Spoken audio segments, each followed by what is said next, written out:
3 मई को second lockdown खत्म होने वाला है। आगे लॉकडाउन एक्सटेंड होगा या नहीं होगा इस बारे में भी कुछ नहीं कहा जा सकता, लेकिन करनाल के लोगों की अगर बात की जाए इस बारे में बातचीत करने के लिए करनाल के जो एसपी हैं सुरेंद्र सिंह बोरिया वो हमारे साथ मौजूद है। हमारी आप सभी से अपील है, जो भी लोग इस वीडियो को देखें ज्यादा से ज्यादा जरूर शेयर कीजिएगा, क्योंकि लोगों का एक प्रश्न ये आ रहा था कि करनाल की तकरीबन 1500 गाड़ियां और मोटरसाइकिल्स हैं जो इंपाउंड की गई हैं, उनको छुड़वाने के लिए करनाल के लोगों को किस तरह से जो है कहां पर जाना पड़ेगा, क्या कुछ रहेगा और किस तरह से, क्योंकि चालान काफी भारी भरकम है। अगर उस समय आपके पास डॉक्यूमेंट नहीं था, अगर आपका लाइसेंस बना हुआ था, आरसी बना हुआ है, तो वो चीजें कहीं ना कहीं आपको कट हो जाएंगी। लेकिन उसके अलावा अगर आपके पास हेलमेट नहीं था, आपकी नंबर प्लेट नहीं थी, उसी का फाइन आपको भुगतना पड़ेगा। लेकिन बैक डेट का जो भी डॉक्यूमेंट आपके पास होगा तो वो कहीं ना कहीं आपको उससे कुछ राहत जरूर मिलेगी। और इस समय करनाल के एसपी हमारे साथ मौजूद हैं। सर, क्या कुछ बताना चाहेंगे, क्योंकि लोगों में काफी परेशानी है, व्हीकल्स इंपाउंड हुए हैं। कई लोग तो ऐसे हैं जिनके पास एक ही व्हीकल था, अब अगर 3 मई के बाद कुछ राहत मिलती है लॉकडाउन में तो उनको इधर से उधर जाने के लिए व्हीकल्स की जरूरत पड़ेगी। तो क्या कुछ जानकारी करनाल के लोगों के लिए, जिले भर के लोगों के लिए क्या कुछ देना चाहेंगे? देखिए, मैं बताना चाहूँगा कि लॉकडाउन के दौरान जो है करीब 4,500 टोटल एमवी एक्ट के तहत चालान हुए हैं और करीब 1500 के आसपास जो व्हीकल्स हैं वो इंपाउंड किए गए हैं, जिसमें 2 व्हीलर और 4 व्हीलर दोनों की संख्या इकट्ठी है। तो इसमें क्योंकि अब लॉकडाउन के बाद या 3 तारीख के बाद जैसा भी डिसीजन सरकार का आएगा वैसी कार्रवाई की जाएगी। ये मैं स्पष्ट करना चाहूँगा कि आपको घबराने की ज़रूरत नहीं है। जिनकी गाड़ियाँ इंपाउंड हैं उनको पहली प्रेफरेंस दी जाएगी और डेली हम एक कोई ना कोई सिस्टम एक इसका ऐसा बनाएंगे कि दिन में डेट वाइज एक शेड्यूल हम अखबार के माध्यम से जारी कर देंगे। जैसे मान लो 25 मार्च को जिसके चालान कटे हैं वो एक दिन, उसी हिसाब से 26 मार्च के एक दिन आपको किस जगह से वो गाड़ी आपको छुड़वानी है, एक जगह की बजाय कम से कम 10 जगह से हम इसको 10 सेंटर बना के, ताकि लोगों को कन्वीनियंस हो। नंबर 2, वहाँ सोशल डिस्टेंस को भी मेंटेन किया जाए और भीड़ इकट्ठी ना हो। तो आप अभी थोड़ा सा वेट कीजिए। 3rd को हम अखबार में प्रेस नोट के माध्यम से इसकी सारी डिटेल जो प्लानिंग है वो बता दी जाएगी। पहले ही प्रेफरेंस जो इम्पाउंड हैं उनको, उसके बाद क्योंकि काफ़ियों के चालान भी कटे हैं, जिसमें से कुछ ऐसे हैं जैसे विदाउट लाइसेंस है या विदाउट रजिस्ट्रेशन सर्टिफिकेट है, तो उसमें भी काफ़ी हैवी चालान है। मैं ये भी बताना चाहूँगा जो अमाउंट बन रहा है 2,75,00,000 के आसपास जो फ़ाइन इम्पोज किया गया है अब तक के चालान से। लेकिन उसमें यदि उस पर्टिकुलर डे उसके पास लाइसेंस या आरसी नहीं थी, अगर वो दिखा देता है और उसकी फ़ोटोकॉपी सबमिट कर देता है, ओरिजिनल दिखा दें या डिजी लॉकर में दिखा दें और उसकी फ़ोटोकॉपी सबमिट कर दें, तो वो पर्टिकुलर उस डॉक्यूमेंट का उसका चालान वो सीन होके वो माफ़ किया जाएगा। सर, क्योंकि अच्छी राहत आपने बताई कि वो डॉक्यूमेंट देखकर जो है उसका चालान माफ़ किया जाएगा, क्योंकि मीडियम क्लास लोगों के लिए एक बड़ी मुसीबत जरूर है कि पहले ही घर पर बैठे हैं और 10-10, 15-15, 20-20 हज़ार के अगर चालान उनको भुगतने पड़ेंगे तो काफ़ी ज़्यादा उनको नुकसान रहेगा। तो इस पर क्या मैसेज देना चाहेंगे कि जिन लोगों के पास डॉक्यूमेंट्स थे उस समय वो शो नहीं कर पाए, लेकिन अब अगर चालानिंग ब्रांच में जाकर वो उसको शो करेंगे तो कहीं ना कहीं उस चीज़ का चालान उनको नहीं भुगतना पड़ेगा। तो राहत जरूर आपने दी है, इस बारे में क्या कहना चाहेंगे? बिल्कुल, डेफिनेटली। जैसे मैंने पहले बताया, जो डॉक्यूमेंट उनके पास है और जिस दिन चालान हुआ उस दिन वो नहीं दिखा पाया, यदि अब वो उसको शो कर देगा तो उसका चालान माफ़ किया जाएगा। और ये जो हमारा उद्देश्य कोई ज़्यादा चालान करना या पाउंड करना नहीं है, ये सभी की सेफ्टी को और सुरक्षा को इंश्योर करने के लिए इतनी संख्या में चालानिंग और गाड़ियों को इम्पाउंड किया गया है। सर, एक और बात आ रही है कि कहीं लोगों की गाड़ियों में ही अभी डॉक्यूमेंट्स पड़े हैं, तो उनको अगर चालानी ब्रांच जाना होगा तो उनको डॉक्यूमेंट्स पहले कैसे देखे जाएंगे? क्योंकि उस समय तो माहौल ऐसा था कि गाड़ी की चाबी लेते थे नाके पर और कहते थे कि आप चाहिए, कागज़ गाड़ी में ही रह जाते थे। तो इस पर क्या कुछ करेंगे? देखिए, जैसे मैंने बताया, इसके बारे में डिटेल्ड एक जो हमारी प्लानिंग है, 3 तारीख के बाद हम इसको अखबार के माध्यम से सभी जो भी कैटेगरी हैं, चाहे वो इम्पाउंड की हो चाहे चालान की हो, जिस दिन उनकी गाड़ी इम्पाउंड हुई है उस पर्टिकुलर दिन के हिसाब से और किस लोकेशन पे उनको जाना है वो सारा स्पष्ट कर दिया जाएगा। सर, एक 3 मई आ चुकी है, सेकंड लॉकडाउन जो है खत्म होने वाला है। हालांकि केंद्र सरकार ने यह तय करना है कि आगे लॉकडाउन कितने दिन का बढ़ाया जाता है और कितनी राहत दी जाती है। तो बहरहाल प्रशासन के, पुलिस के किस तरह के इंतजाम रहेंगे अगर आगे लॉकडाउन बढ़ता है? हालांकि कुछ एक चीज़ों में राहत दी जा रही है, जिस तरह से आज इलेक्ट्रिकल शॉप्स जो है, पंखे की जो शॉप्स हैं वो खोल दी गई हैं और उम्मीद की जा रही है, क्योंकि करनाल में और कोई पॉजिटिव अभी तक मामला सामने नहीं आया, लेकिन खतरा अभी टला नहीं है, इसलिए कुछ एक राहत दी जाएगी, कुछ एक शॉप्स अभी खुली जाएंगी। लेकिन कहीं ना कहीं आप समझते हैं कि लोगों को अपील, मैसेज देने की अभी भी जरूरत है कि बगैर मतलब कि अब भी आप बाहर ना निकलिएगा, अगर लॉकडाउन रहता भी है या नहीं भी रहता, कुछ एक दिन हमें और एहतियात बरतनी चाहिए इस चीज़ की। बिल्कुल, देखिए, जैसे काफ़ी हद तक जो है करनाल के नागरिकों का कॉपरेशन मिल रहा है और ये जैसे आप देख रहे हो कि फेजेस में धीरे धीरे सब कुछ खुल रहा है। जैसे फर्स्ट जो लॉकडाउन था वो ज़्यादा सख्त था, उसके बाद काफ़ी इंडस्ट्रीज़ को जो है राहत मिली है। करीब 450 इंडस्ट्रीज़ जो करनाल में जिनको परमिशन मिली है, आप सभी जानते हैं, उन सब ने जो है अपना कार्य स्टार्ट कर दिया है। ऐसे ही रूरल एरिया में काफ़ी हद तक ऑलमोस्ट कुछ कैटेगरी जैसे जो बार्बर शॉप्स हैं या जो रेस्टोरेंट्स हैं या हलवाई की दुकानें हैं, उनको छोड़ के उन सबको भी खुलने की परमिशन मिल गई है।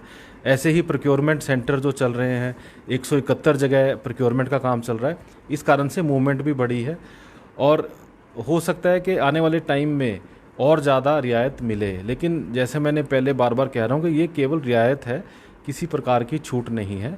यदि आपको उस एग्जेम्प्टेड कैटेगरी में आप फॉल करते हो और आपके पास वैलिड परमिशन है मूव करने की, तो ही बाहर जाइए।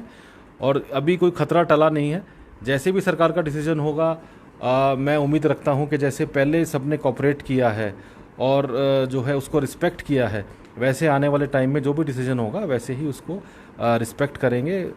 और काफ़ी हद तक जो है अभी तक कोई ज़्यादा दिक्कत नहीं आ रही डिस्ट्रिक्ट करनाल में, जैसे आप जानते हो। फिर भी एक चारों तरफ से नज़र रखनी, और जब तक हम खुद अपनी जिम्मेवारी इसको ना समझें इसे, तब तक इससे जो है निपटारा नहीं पाया जा सकता। तो मेरी यही अपील है कि आप अपनी जिम्मेवारी समझिए, ज़रूरी कार्य हो तो ही बाहर निकलिए, और यदि आप बाहर निकलते हैं तो मास्क का ज़रूर प्रयोग करें और साथ साथ सोशल डिस्टेंस को 100% मेंटेन करें। सर, एक केंद्र सरकार की तरफ से और राज्य सरकारों की तरफ से पहल की गई है, जो विदेशों में बच्चे फंसे हुए हैं या जो भारतीय हमारे फंसे हुए हैं, उनको लाने के लिए एक लिस्ट तैयार की जा रही है। जिला प्रशासन लेवल पर भी वो लिस्ट तैयार की जा रही है। और जो लोग दूसरे बॉर्डर से, दूसरे स्टेट से आना चाह रहे हैं, तो उसके लिए क्या कुछ परिजनों को मैसेज देना चाहेंगे? क्योंकि सरकार कहीं ना कहीं पूरी तरह से प्रशासन उनका इंतजाम कर रहा है ताकि उनको लाया जा सके, क्योंकि पेरेंट्स कहीं ना कहीं काफ़ी परेशान है। देखिए, बिल्कुल जो लॉकडाउन से पहले कुछ और स्टेट्स में काफ़ी लोग फंस गए थे, चाहे वो वर्कर हों चाहे स्टूडेंट्स हों, ऐसे ही सरकार द्वारा प्रयास चल रहा है। क्योंकि जैसे मैंने पहले कहा था, ये बाईलेटरल जो है अरेंजमेंट इसका करना पड़ेगा, क्योंकि जिस स्टेट से वो आ रहे हैं और जिस स्टेट में उन्होंने जाना है, दोनों स्टेट की गवर्नमेंट्स बात करके, जैसे यूपी में ऑलमोस्ट हमारे जितने लेबरर थे सभी वहाँ पहुँच गए हैं, एमपी के सभी पहुँच गए हैं, राजस्थान के सभी पहुँच गए हैं। अभी पंजाब से भी पंजाब गवर्नमेंट ने भी काफ़ी, जो नांदेड़ साहब से तो जो श्रद्धालु थे वो सभी वापस आ रहे हैं। तो धीरे धीरे ये स्ट्रीमलाइन हो रहा है और हमारे यहाँ भी रजिस्ट्रेशन स्टार्ट हो गई है। तो जैसे जैसे जो भी डिसीजन होगा गवर्नमेंट का, उसे आपके माध्यम से बता दिया जाएगा। सर, एक जिला प्रशासन की पहल पर ये कहा गया था कि मीडिया कर्मी अगर जो अपना टेस्ट कराना चाहते हैं वो करा लें। हालांकि हमने भी कराया, नेगेटिव आया, कुछ एक और साथियों ने भी कराया है, और इसी तरह से पुलिसकर्मियों के भी टेस्ट होने शुरू हुए हैं। तो उस पर क्या कहना चाहेंगे? जो पुलिसकर्मी इच्छुक हैं, जिनको हल्का सा सिम्टम भी नजर आता है या घर में कोई सिम्टम नजर आता है, किसी को खांसी है, तो वो भी आ सकता है, अपने बारे में बता सकता है बेझिझक, ताकि उसका टेस्ट किया जाए, क्योंकि छुपाया ना जाए। बिल्कुल, मेरी ये आपके माध्यम से अपील है, जितने किसी भी डिपार्टमेंट के कर्मचारी हों, यदि उन्हें कोई भी सिम्टम लगता है तो अपना 100% टेस्ट जरूर कराएं। रैंडम टेस्ट भी किए जा रहे हैं। जैसे मैं पुलिस की बात करूं तो हमारे कुछ 2 कैटेगरी ऐसी हैं जो बिल्कुल डायरेक्ट फ्रंट लाइन पे काम कर रही हैं। जैसे एक टीम ऐसी है जो कोविड पेशेंट्स को, उसको घर से हॉस्पिटल लेके जाना या आइसोलेशन वार्ड में सस्पेक्ट्स को शिफ्ट करना, ये यदि वो कहीं रेफ़र होते हैं उनके साथ जाना, तो वो काफ़ी थ्रेटन्ड है। उन सब के सैंपल्स जो है लिए गए हैं। ऐसे ही जो आइसोलेशन वार्ड के अंदर जिनकी ड्यूटी है, या हॉस्पिटल या कल्पना चावला मेडिकल कॉलेज में जिनकी ड्यूटी है, या जो क्वारंटीन सेंटर है कुंचपुरा में जहाँ वहाँ जिनकी ड्यूटी है, उनके तो हम सभी के टेस्ट करा रहे हैं। उसके अलावा यदि कोई भी सस्पेक्ट दिखता है या कोई सिम्टम है, उसके भी टेस्ट कराए जा रहे हैं। अभी 2 लेडी कांस्टेबल्स के सिम्टम्स थे, उनको फीवर था और सोर थ्रोट था, उनके भी टेस्ट कराया गया। हालांकि फॉर्चुनेटली वो जो है नेगेटिव आए हैं। ऐसे इसके अलावा हम रैंडम टेस्ट भी करवा रहे हैं जो नाके पे हैं या और ड्यूटीज़ पे हैं, क्योंकि काफ़ी जगह देखने आया कि कोई सिम्टम नहीं है फिर भी पॉजिटिव केसेस आ रहे हैं। सर, एक अंतिम सवाल आपसे कि अनाज मंडियों का दौरा आप भी कर रहे हैं, किसानों को कोई परेशानी ना आने दी जाए, क्योंकि सीजन जो है चल रहा है, और जो दूसरे स्टेट से भी किसान आएंगे जिनकी ज़मीनें उत्तर प्रदेश में हैं, उनके लिए क्या कुछ इंतजाम किए गए हैं, और किस तरह से आप भी अनाज मंडी का दौरा कर रहे हैं? क्या मैसेज उन किसानों के लिए देना चाहेंगे? क्या कुछ परेशानी अगर उनको आती है तो किस तरह से जिला प्रशासन से संपर्क कर सकता है? देखिए, बिल्कुल जो अनाज मंडी हो या सब्जी मंडी हो, अनाज मंडी में आप जानते हैं कि जो प्रोक्योरमेंट है वीट की, उसके लिए 171 जो है प्रोक्योरमेंट सेंटर बनाए गए हैं।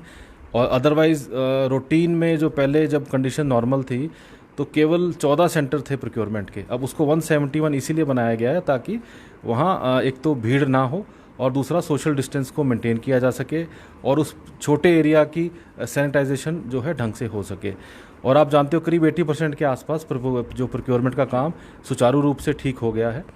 और ऐसे ही जो सबसे आज की डेट में जो मैं मानता हूँ खतरा है वो है सब्जी मंडियाँ।